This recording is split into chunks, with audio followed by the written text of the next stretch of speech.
तोलाबाजी, मारपीट और धमकी के आरोप। बंगाल में एक के बाद एक टीएमसी नेताओं पर पुलिस का बड़ा एक्शन। बागुईहाटी के काउंसिलर समरेश चक्रवर्ती गिरफ्तार। आखिर क्यों हुई है तेज कार्रवाई?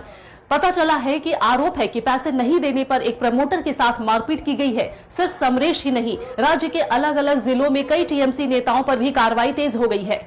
पश्चिम बंगाल में इस वक्त राजनीतिक गलियारों में हलचल तेज है। एक के बाद एक टीएमसी नेताओं की गिरफ्तारी ने राज्य की राजनीति का तापमान बढ़ा दिया है।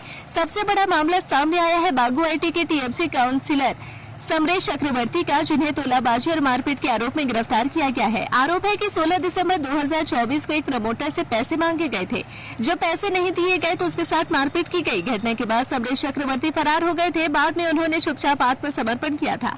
लेकिन अब राज्य में नई सरकार बनने के बाद कार्रवाई का दौर और तेज हो गया है। पुलिस लगातार पुराने मामलों की जांच कर रही है और आरोपियों पर शिकंजा कस रही है। समरेश चक्रवर्ती के अलावा टीएमसी के एक और पूर्व काउंसिलर मानस राय को भी गिरफ्तार किया गया है।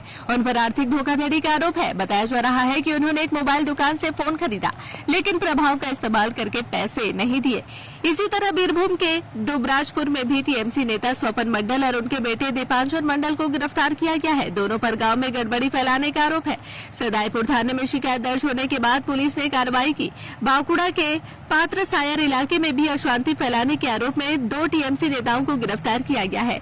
इनमें युवा तृणमूल के नेता मिलन कोरी और इलाके के अध्यक्ष शाहजहां मिद्दा का नाम शामिल है। वहीं भांगड़ इलाके में विरोधियों को धमकी देने के आरोप में देवली ग्राम पंचायत के प्रधान हाफिजुल मोल्ला और उनके सहयोगी शाहजहां मोल्ला को भी गिरफ्तार किया गया है। आरोप है कि चुनाव के दौरान आईएसएफ और दूसरे विपक्षी कार्यकर्ताओं को डराने धमकाने की कोशिश की गई थी। सिर्फ धमकी या तोलाबाजी ही नहीं, हत्या और हत्या की कोशिश के मामलों में भी कई टीएमसी नेताओं की गिरफ्तारी हुई है।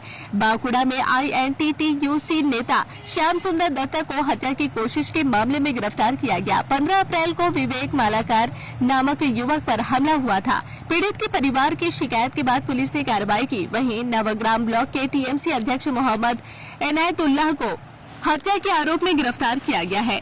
उन पर 2023 में एक युवक को गोली मारने का आरोप है। पुलिस ने उनके खिलाफ हत्या और हथियार कानून के तहत मामला दर्ज किया है। लगातार हो रही इन गिरफ्तारियों के बाद बंगाल की राजनीति में सवाल उठ रहे हैं। क्या राज्य में अब राजनीतिक नेताओं पर सख्त कार्रवाई का दौर शुरू हो चुका है और क्या आने वाले दिनों में ऐसे और बड़े नामों पर भी कार्रवाई हो सकती है? फिलहाल पुलिस की कार्रवाई जारी है और पूरे मामले पर सबकी नजर बनी हुई है।